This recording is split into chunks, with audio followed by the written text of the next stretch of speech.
बिस्मिल्लाहिर्रहमानिर्रहीम। सऊदी अरब की ज़मीन पर आपको ये 10 काम हरगिज़ नहीं करने होंगे। इसमें आपकी कोई मदद नहीं कर पाएगा। आप चले तो गए मगर वापस नहीं आप अंदर घुस सकते। तो वो आपकी अपनी कहानी है, अपनी बातें बताएंगे। मैं हज पे आया हूँ, मुझे ये मसला हो गया। जद्दा एयरपोर्ट या मदीना एयरपोर्ट पर आपके सामान को पकड़ लिया जाएगा और फिर एक नया मसला ख़त्म हो जाएगा। ये एक फ्रॉड है, आपसे पैसे लिए जाएंगे फिर आपकी। अस्सलाम वालेकुम। आज की वीडियो बहुत ही अहम है, इसमें बहुत ही इम्पोर्टेंट बातें हैं। आप अपनी ज़िंदगी का बेहतरीन सरमाया अपने सफ़र पर लगाने जा रहे हैं और ये आपकी ज़िंदगी का बेहतरीन सफ़र है। सफ़र तो बहुत किए हैं आपने मगर इससे बेहतरीन सफ़र कोई नहीं किया। इसलिए सऊदी अरब की ज़मीन पर आपको ये 10 काम नहीं करने होंगे। नोट करते रहिएगा क्योंकि सऊदी अरब के कानून बहुत सख्त हैं। अगर आप खुदा न खास्ता किसी चीज़ में भी मुलव्वस पाए गए तो आपको कोई नहीं बचा पाएगा, ना आपके खादिमुल हुज्जाज, ना आपके मुल्क की वजारत और हत्ता के कोई भी मदद नहीं कर सकेगा क्योंकि सऊदी अरब के जो कानून हैं बहुत सख्त हैं, उन्हें फॉलो करना पड़ेगा आपको। इसलिए बी केयरफुल। आप दूसरे मुल्क में जा रहे हैं, आपको वहाँ के कायदे कानून फॉलो करने पड़ेंगे। नंबर 1, सऊदी अरब में किसी भी तरीके का इजलास करना, किसी को एड्रेस करना या गैदरिंग यानी एक मजबे को ख़िताब करना, एक लार्ज ग्रुप में इकट्ठा होना या किसी भी पॉलिटिकल पार्टी में या किसी बातचीत में शामिल होना, ख़ास तौर पर सऊदी अरब में किसी भी तरह का फ्लैग यानी झंडा साथ लेकर चलना, इसको दिखाना मीडिया के सामने या मीडिया को दिखाना, ये कानूनन जुर्म है। इसलिए आप इन चीज़ों को नोट कर लें। नंबर 2, क्योंकि आप मक्का में रहेंगे 20-25 दिन आप लोगों को वहाँ पर मिलेंगे। आप इतना दौरानिया आपका वहाँ पर होगा। इसलिए बहुत से लोग ये सोचते हैं कि आप जद्दा घूम आएँ या रियाज घूम आएँ या ताइफ चले जाएं। तो मैं आपको बता दूं कि ये काम आप लोगों ने हरगिज़ नहीं करना हज कंप्लीट होने से पहले, क्योंकि जब तक हज नहीं होता मक्का को चारों तरफ से चेक पॉइंट बना दिए जाते हैं और फिर इसमें बग़ैर किसी अकामा के या बग़ैर पासपोर्ट के या बग़ैर हज परमिट के परिंदा पर नहीं मार सकता क्योंकि इनके कानून सख्त हैं। पहले भी मैंने आपको बताया है। फ़र्ज़ करें कि आप लोग जद्दा चले जाएंगे किसी भाई के पास या दोस्त के पास या रिश्तेदार के पास या किसी जानने वाले के पास, लेकिन वापसी पर आपको जो है एंटर नहीं होने दिया जाएगा क्योंकि आपका पासपोर्ट आपके पास नहीं होगा, आपका पासपोर्ट मौलिम के पास होगा। आप कुछ भी कहते रहिए कि आप हज पर आए हैं, आप इस वजह से चले गए, तो वो आप लोगों की कोई बात नहीं सुनेंगे। इसमें आपकी कोई आपका मुल्क इंडिया से जा रहे हैं, पाकिस्तान से जा रहे हैं, बांग्लादेश से जा रहे हैं, किसी भी मुल्क से हज करने जा रहे हैं, कोई भी आपकी मदद नहीं करेगा। तो वो एक बहुत बड़ा जो है प्रोसीजर पड़ जाएगा, एक बहुत बड़ा प्रोसेस करना पड़ेगा, फिर उसके बाद ही आपको एंट्री मिलेगी। तो इसमें 2-2.5 दिन का टाइम जो है लग सकता है आपको अंदर लाने के लिए और भारी मशीनरी को भागदौड़ करना पड़ेगा। तो इसलिए हज कंप्लीट होने से पहले आप लोग कभी भी मक्का शहर को मत छोड़िएगा और किसी से मिलने के लिए ना जाइएगा। हाँ, जब हज कंप्लीट हो जाए तो फिर आप लोग जा सकते हैं। नंबर 3, ये बहुत ही अहम बात है जो आप लोग गौर से सुन लें। आपको जब लोग आप हज पर जाते हैं तो आपको वहाँ पर बहुत से लोग सड़कों पर ऐसे मिलेंगे, रास्ते में लोग मिलेंगे कि हमारा सूटकेस गुम हो गया, हमें कोई मसला बन गया है, हम हज करने के लिए आए हैं, हमारा सामान नहीं मिल रहा या हमारे पैसे गुम हो गए हैं। तो ये लोग इंडिया से भी हो सकते हैं, बांग्लादेश से भी हो सकते हैं और पाकिस्तान से भी हो सकते हैं। तो इन लोगों से एहतियात कीजिए। लोग ये वहीं पर रहते हैं, ये लोग का कारोबार है, उन्होंने बना लिया है कि जो लोग हज करने आते हैं उनके सामने ऐसी बातें करते हैं कि उन लोगों से पैसे बटोरने का ये उन्होंने ज़रिया बना लिया है। तो उनको अवॉइड करें और अपने जिस मकसद के लिए आप गए हैं होशियार होकर समझकर इन लोगों को से बचें और दूर रहें और अपने मकसद में उन लोगों को कामयाब ना होने दें। वहाँ आप किसी का ज़मीर नहीं जगा सकते और ना ही किसी को मना कर सकते हैं। जैसे कोई कर रहा होता है करने दें और आप जिस मकसद के लिए गए हैं उसमें आप अपना जो है मकसद पूरा करने की कोशिश करें और मनासिक को सही तरीके से अदा करें।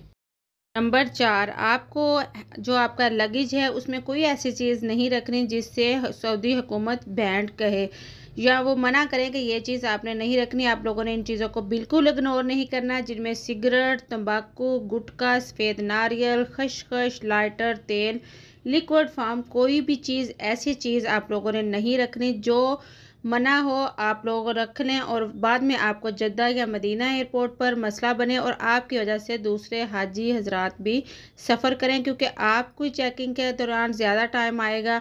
स्कैनिंग के दौरान वो ये चीज़ें देख लेंगे, बैग को साइड पे करेंगे और फिर वो इस चीज़ की इंक्वायरी करेंगे, तो इसकी वजह से दूसरे जो आपके बाद में आने वाले हाजी हैं उनको भी परेशानी का सामना करना पड़ेगा। तो ऐसा आप लोगों ने हरगिज़ नहीं करना। और दूसरी बात, हैंड बैग जो आपका, जो आपने अपने साथ लेकर जाना है, तो वो चीज़ आप लोगों ने नहीं उसमें डालनी जिसमें लिक्विड फॉर्म में हो, कोई पॉइजन वगैरह या कोई शार्प चीज़ जिसमें छुरी, कैंची, सुई, ये चीज़ें आप लोगों ने अपने हैंड कैरी बैग में नहीं रखनी। ये आप लगेज में रख सकते हैं। इसके अलावा आप पावर बैंक अगर आप साथ लेकर जा रहे हैं तो वो भी हैंड कैरी में रख सकते हैं। नंबर 5, आपको अपने कीमती सामान, जो आपकी कीमती चीज़ें हैं जिनमें आपका गोल्ड हो सकता है, पैसे हो सकते हैं या कोई कीमती डॉक्यूमेंट्स हैं, कोई कीमती चीज़ है, वो आपको उसकी हिफाजत खुद करनी है। अलबत्ता वहाँ पर चोरी नहीं होती, मगर इन चीज़ों का ख्याल आप लोगों ने खुद रखना है और इन चीज़ों को इग्नोर नहीं करना। नंबर 6, आप लोग जिस मकसद के लिए गए हैं वही मनासक सही तरीके से अदा करें। जैसे कुछ लोग कुकिंग करनी शुरू कर देते हैं, हाजी साहब अपनी हाजन जो साथ होती है, उनके वुमेन होती है, उन्हें लगा देते हैं खाना बनाने। तो ऐसा हरगिज़ ना करें। आपका टाइम वहाँ वेस्ट करने का नहीं है, बल्कि इबादत का है, ज़ियारत का है। आप लोग घर पर भी औरतें खाना बना रही होती हैं और वहाँ पर भी बना रही होती हैं और बहुत सी डिशेस लोग फरमाइश कर कर के अपनी डिशेस बनवा रहे होते हैं।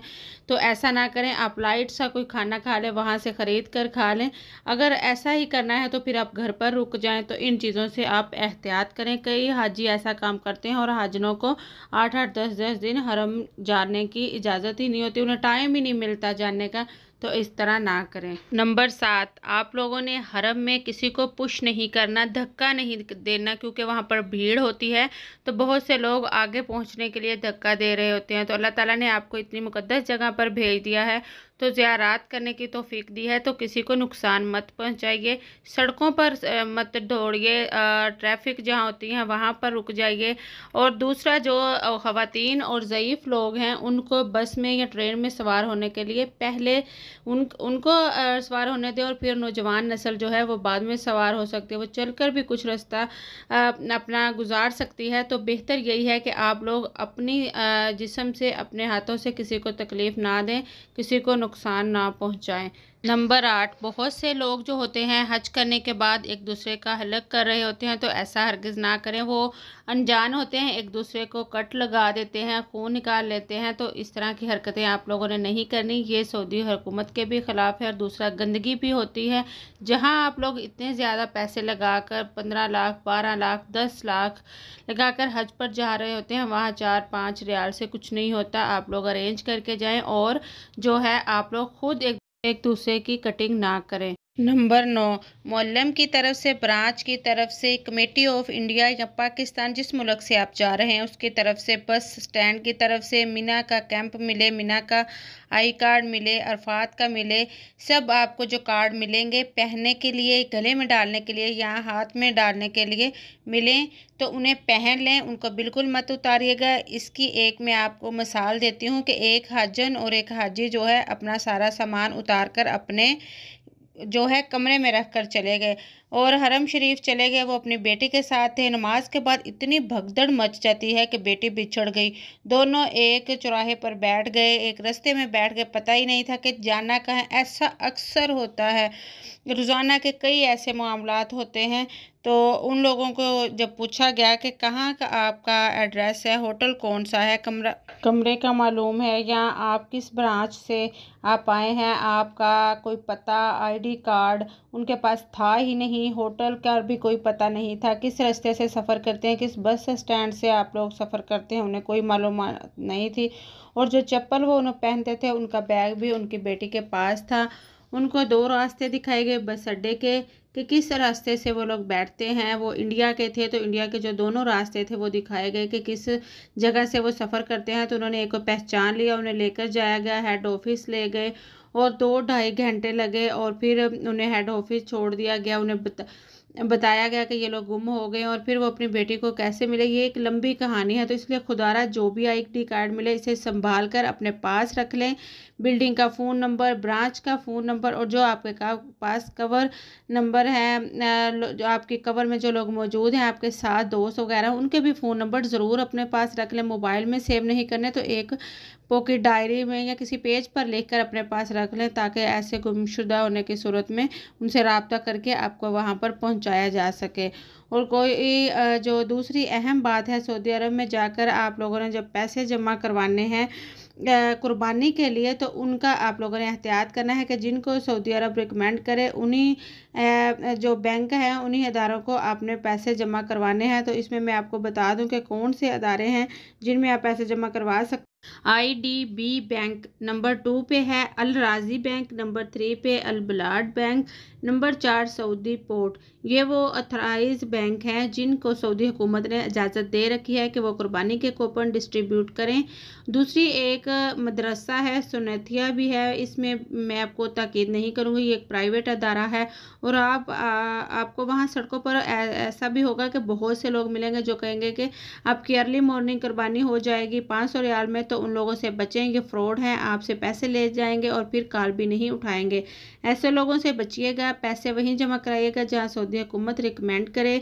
तो ये थी तमाम बातें जो बहुत ज़रूरी हैं, इन लोगों का ख्याल रखें, फ्रॉड से बचें और अपने जो मनासिक हैं उन्हें ध्यान से अदा करें। अगर आपकी को मेरी इस वीडियो में कुछ भी मालूमात अच्छी लगी हों तो वीडियो को लाइक ज़रूर कर दें, ताकि ज़्यादा लोगों तक ये मालूमात पहुँच सके और चैनल को भी सब्सक्राइब कर सकें। इससे मुझे भी फ़ायदा होगा और आप लोगों का भी। बहुत शुक्रिया। मिलते हैं किसी नई